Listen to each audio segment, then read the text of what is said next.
President Buhari seeks debt cancellation from China, US, and others.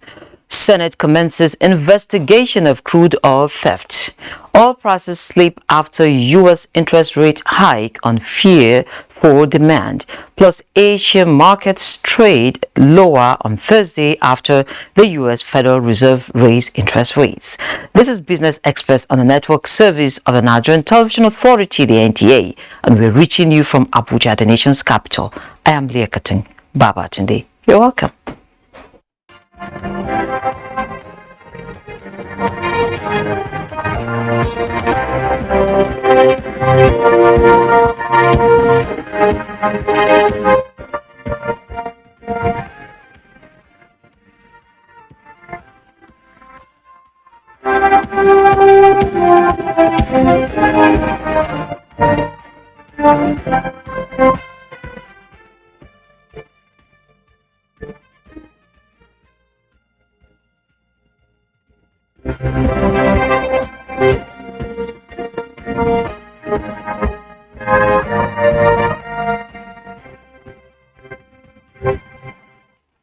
Of course, it's a bright and beautiful morning here in Abuja as the sun is shining after days of rain. We'll begin by informing you that President Muhammadu Buhari has called on world leaders to consider debt forgiveness given the present economic realities facing Nigeria and some other nations. Speaking at the 77th session of the United Nations General Assembly on Wednesday, the president stressed that the developing countries are facing numerous challenges, including being able to service external debts. He asked the world leaders to address what he described as the burden of unsustainable external debts. Independent challenges, but enormous opportunities.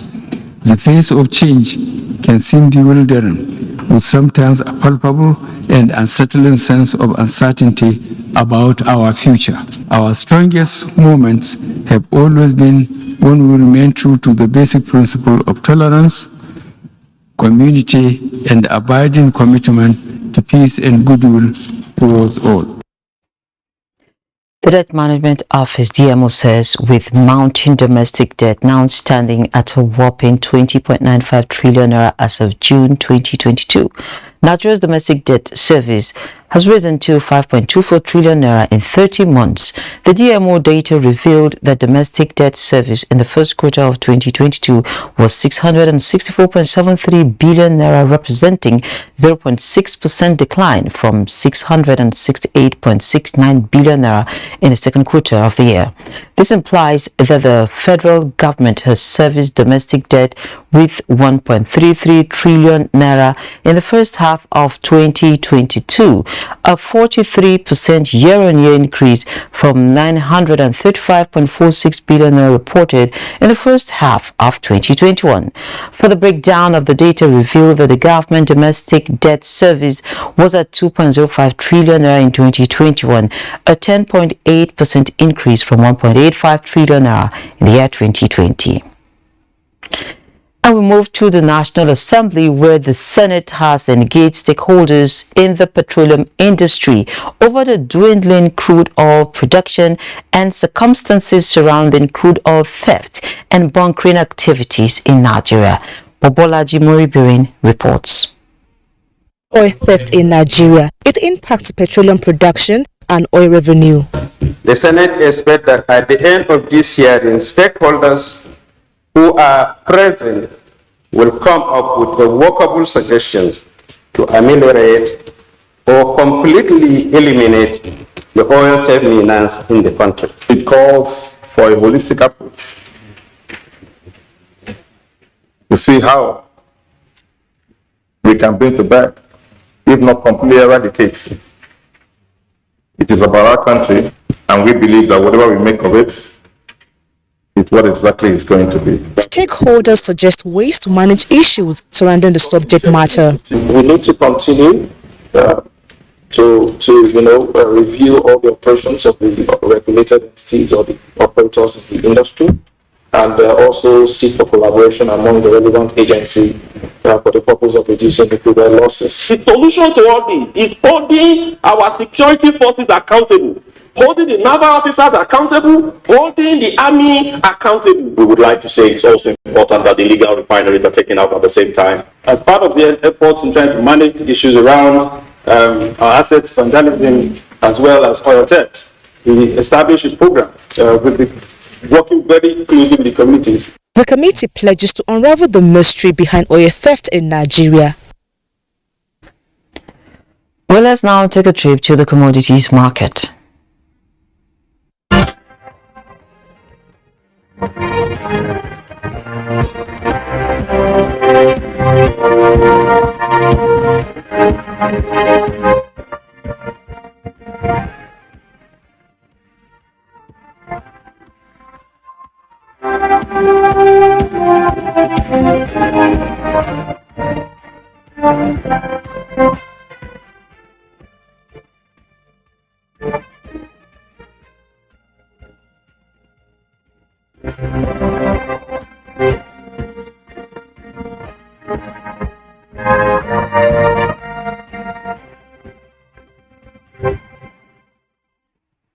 Well, before we go into our discussion segment this morning, and I tell you it's going to be a very interesting one, let's have a look at this viral clip.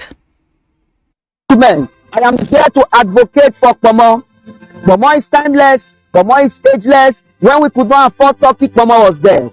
When we could not buy chicken, Pomo was there. When we could not buy sale, Pomo was there. Even let me tell you the importance of Pomo. Look at Nanan. This one, and I can use it for peppered meat. When you pepper this meat, you will acknowledge the grace of God upon your life. Look at this one now. We have the thick Pomo. This one carries some instruments, some weapons inside. Are you getting it now? When you eat this one, you will know that there is a coded and hidden nutrient in Pomo, because I'm here to debunk the view that Pomo does not have nutrient. Look at another type of Pomo. This one very thick. You understand? Thick. This one is like the one they call cow tail or from cow head. You understand what I'm saying now? And you should also know there is no way you can have assorted meat if Pomo is not there. That assorted. A delicacy indeed, and of course, for some days now, the Pomo advocacy has been on. But let's get down to business. The federal government is proposing a legislation to ban the consumption of animal skin, locally known as Pomo, but up here in the north, we call it Ganda, in the country to revive tanneries. Director General, Nigerian Institute of Leather and Science Technology, NILEST, Zaria, Muhammad Yakubu, said this in Abuja. Yakubu, who said the legislation was necessary to revive the comatose leather industry in the country, said the habit of eating animal skin, which has no nutritional value, should be stopped to save the industry and boost the nation's economy. A delicacy for many, but a minus for the leather industry. Joining me from our Kano studios to discuss the proposed bill and its implications is a leather and tanner merchant, and of course he is the owner of GB Tannery Limited, Tijani Sulegaro. Good morning, and it's nice to have you on the program. Good morning, Leah. Thank you very much for having me. Great. So perhaps we start by you speaking to the issue of this proposed law that seeks to ban consumption of animal skin. How is the consumption affecting the leather business in Nigeria?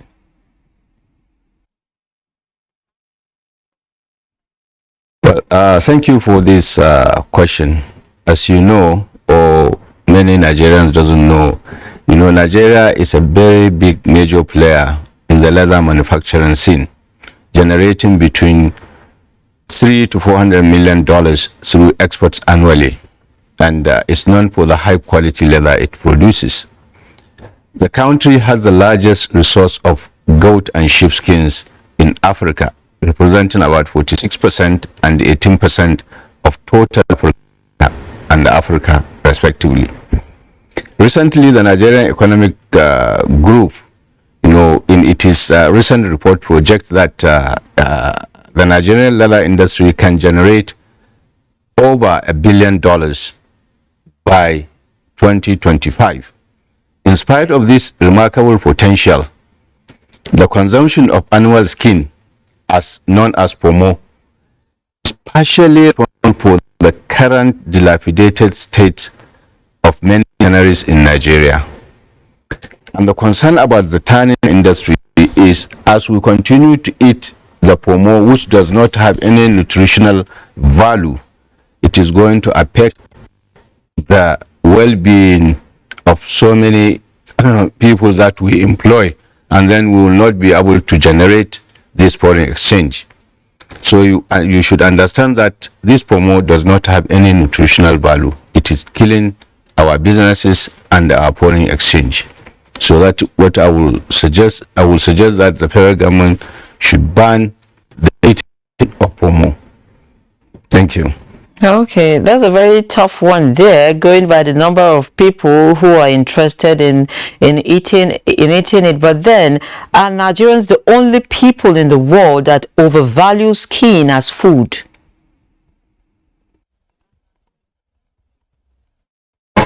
I think yes. I have never seen any. I haven't been to any country where they eat the animal skin.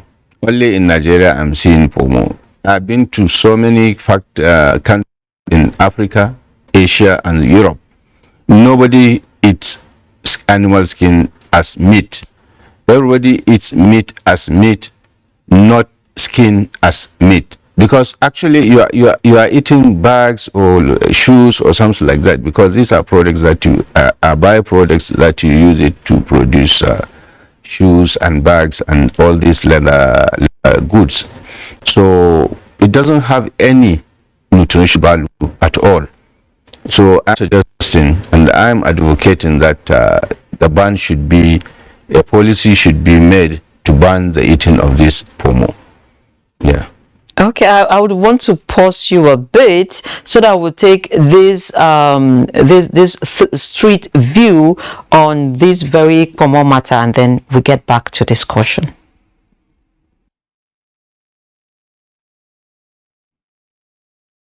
So it's a good initiative. At least we have all the cows that we have in the north, and so even at the south and other places. So it's a good initiative. Let us eat what we produce in Nigeria. Me, I don't think it will affect us, because I know that we produce more than enough that we can eat here, because I think we even carry it out, because most of the time the more that they used to bring, number you don't know how to they process it, because you have to look at how they process it, how they dry it. And if you look at it, instead of using chemical that will preserve it, it's better we use the one that we know that we are the one that use all the sorts of drying method and other things. The importation of pomo is bad. Great. So there we have it. Just a couple of persons out there giving their views on this discussion. So Alhaji Tijani, after listening to these views, how would you rate the acceptance of Nigerian leather outside the country? Well, Nigeria is globally among the most important exporters of high quality leather. Our country is consistent supplier of leather to European and Asian markets. You see, and we supply very high quality of sheep and goat skins to Asia and Europe. The top two processing countries, that is of leather products, Italy and Spain, source their high quality leathers from Nigeria. This highlights the quality and affordability of Nigerian leather. Nigeria is home to the unique red Sokoto goat skin, which has the highest quality of suede skins anywhere in the world. If you see the most expensive suede shoe or suede bag, so that skin is coming from Nigeria straight. So this high demand creates a significant opportunity for Nigerian leather manufacturers who needs to be prioritized in order to boost the country's capacity to compete more effectively in the global business of over $400 billion in the leather industry globally. So this is what I will advise on that side. Okay, I'm actually amazed at some of the things you're saying. Like when you say the best suede shoes come from our goods here that we see all over the place, but how do you source the raw skin for tanning, and what is our percentage or our portion in the global market for, because this is actually getting interesting.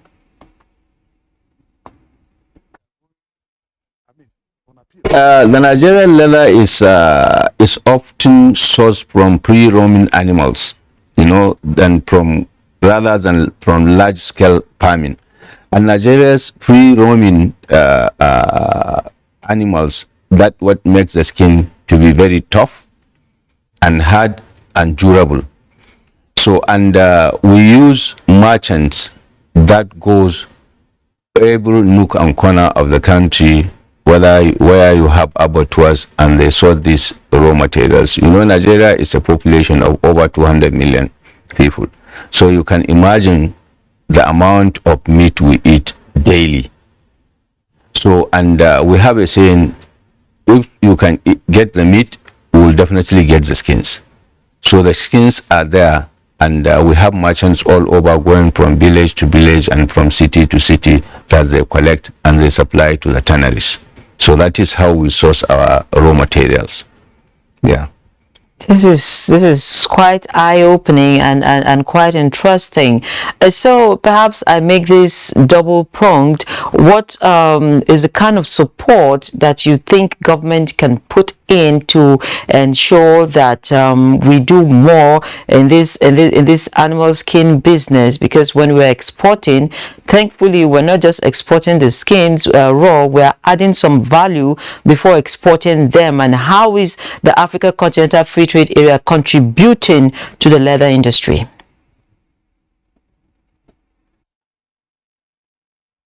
Well, let us start with from the support. The leather tanning sector has experienced remarkable growth in recent years, and it has got to do with the support we are getting.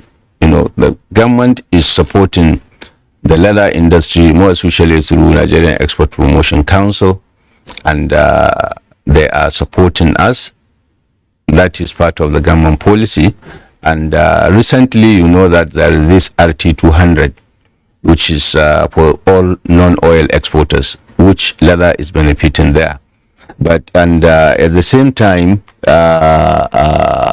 this Africa Free Trade contribution, we will gain something there, because there is a need for value addition in Nigeria's leather value chain to supply its domestic market, as well as to continue to improve its ranking in the regional and global trade of leather.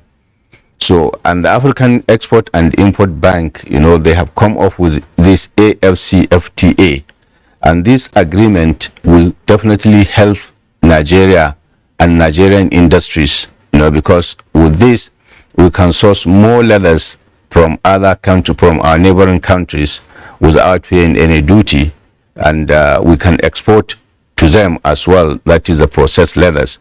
And generally the government is doing something, but we would want the government to create again more incentives and more fund. Let there be a fund for only leather sector, like what they did to the rice and what they did to other farmers. Leather is part of agriculture. Even though CBN is doing its best, but would want the federal government to continue supporting the leather industry through these two organizations, and they have been doing very well, but we want more out of it. Yeah, this is my take on that. Okay, thank you. I've been speaking with Tijani Solegaro all the way from Kano. He's in the tannery business, and we hope that very soon we'll see a whole lot of exports of finished goods so that we can earn adequately and maximally. Thank you for your time. Thank you very much, Leah, God bless for having you. me. Next is our Surviving COVID-19 series.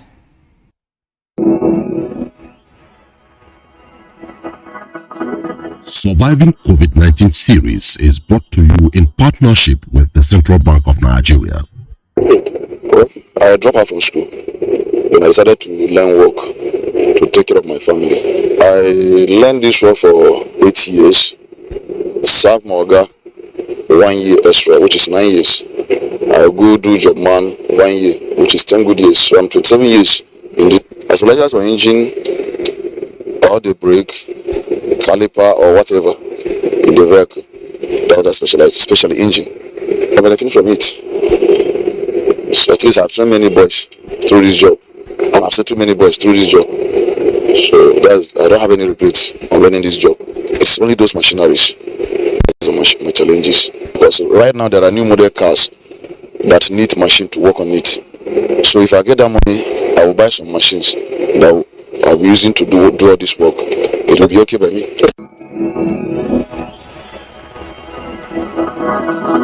Surviving COVID-19 series. Oil prices edged lower in early Asian trade on Thursday after the U.S. Federal Reserve raised interest rates significantly to curb inflation, with fears for the global economy casting a shadow over future fuel demand. Brent crude futures fell 16 cents to $89.67 per barrel, while U.S. West Texas Intermediate crude dropped 15 cents to $82.79 per barrel.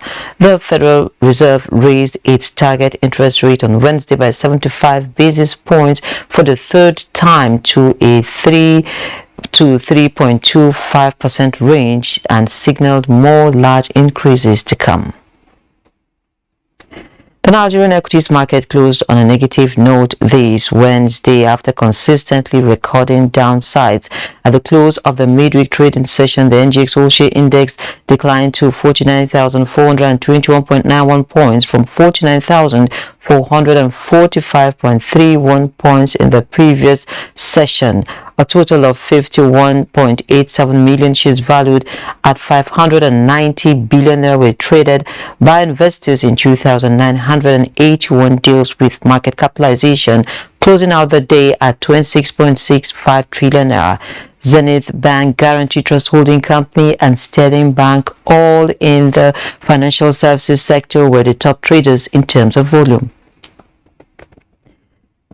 And this is where we end this episode of the program for today. Don't forget, you can access all previous episodes on YouTube on the NTA's channel. You can also communicate with us via our various social media handles.